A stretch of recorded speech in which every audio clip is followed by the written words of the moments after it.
sport in China is huge. Their most niche sport is probably golf. Let's have a little look at what golf is like out here.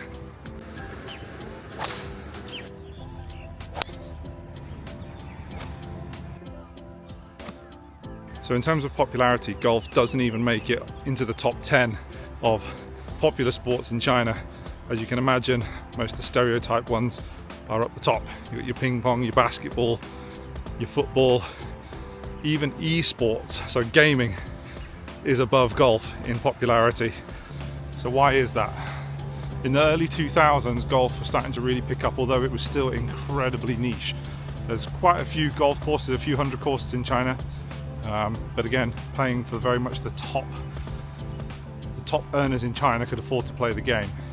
In around 2015, there was a huge government clampdown on golf, and they shut a lot of courses. So the year after I arrived in China, there was a huge kind of mass closure, especially in the area that I was in. Mainly because the golf takes up so much land, uses so much water, and there were a lot of environmental issues kind of attached to the course kind of upkeep. So they had a huge clampdown and shut a lot of courses, and it really affected the game. Now it's really starting to jump back. There's a lot of success in the sport. They've had a lot of very good players come through. One very recent is a guy called Li Haotong. He's been winning some tournaments. So it's really starting to bring back the popularity. And now there's a few more golf courses, but still not quite a taboo sport, but definitely still a very high-end game and very expensive. I'm going to give you guys a little bit of an idea of how expensive this game is here.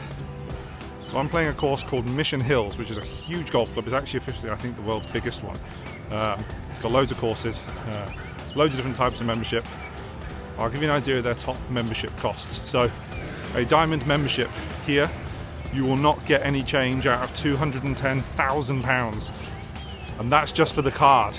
Even after you forked out 200 grand on your membership, you're still going to be paying £90 a round to play as their top highest level member.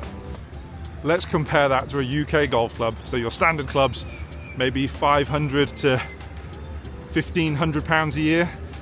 Middle, you're kind of getting up into the thousands, and when you get to your high-end clubs, you can probably be getting up to about £5,000 a year, which is still a lot of money. But it's a drop in the ocean compared to what they're trying to charge for golf out here. Even renting one of these memberships is costing between £600 and £700 per month, as well as your £90 a round. That's pretty much why golf is such a niche. By putting those prices so high, they've basically priced out the vast majority of the people. Here, like we said, we're getting no change out of 200 grand. I know courses in the country where you're not getting no change out of £1 million. This one really is just a middle of the road. Again, comparing that back to the UK, it is a whole different level of expense if you want to get into this type of sport in China. There are some courses that are not quite as extreme, that are outside of the main city areas. If you want to be playing on those, you can get some really great courses for less than £100 a round, plus your kind of caddy tip fees and everything. So if you want to be members of city courses, you're paying huge money. If you want to get into golf, it's can be equally as expensive, but if you get outside the cities, it's a little bit more accessible. So if you're a member of a club here and you're paying that much, obviously you're expecting some pretty substantial service and pretty high level service. What do you really get here? So caddies, which you get pretty much all over Asia. That took a bit of getting used to, I must be honest, when I first came here. But you get your caddies, you get a lot of service around the club, so when you turn up, everything's picked out of your car and taken to where you're going to play. So that's really convenient and quite a nice part to it. You've got a lot of staff around the course, which obviously keeps the courses looking pretty good.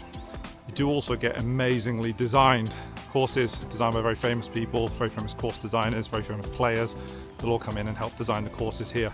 So you do get wonderful facilities. You've got a lot of people around the clubhouse, so you're never far from anyone. If you've got any problems, they'll pretty much help you deal with anything. So you do have a lot of people, which does give a very good level of service.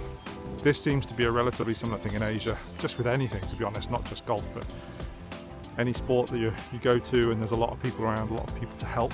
The service factor is a big part of everything here.